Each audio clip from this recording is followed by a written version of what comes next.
Pinoy 155. Ayan, so ayan mga kamotorik, welcome back sa aking YouTube channel. So ngayon mayroon dito isang motor na ang problema ay brake shoe. So ayan. So ngayon mga kamotorik, bago natin buksan o bago natin baklasin tong gulong, so check muna natin kung talagang sira na yung brake shoe or manipis na, o kaya naman baka pwede pang i-adjust na. So ngayon mga kamotorik, kung baka pa lang sa aking YouTube channel, please click the subscribe and notification bell at para like kang updated sa mga bago kong video i-upload kagaya nito.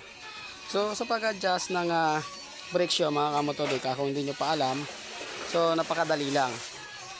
So kukuha lang kayo ng Phillips screw or kahit ano na pwede nyo lagay dito.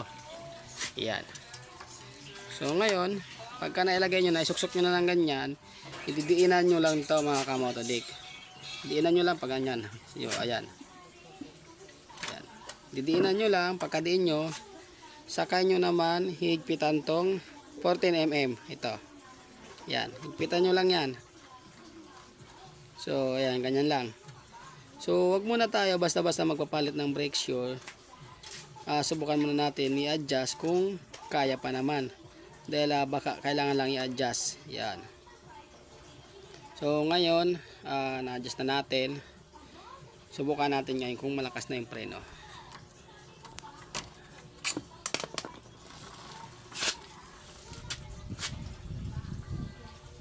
So ito. Konting apak lang, oh.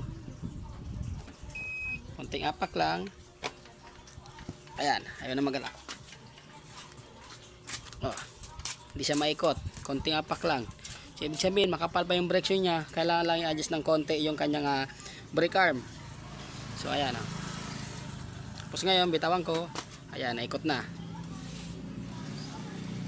Ayan, konti lang.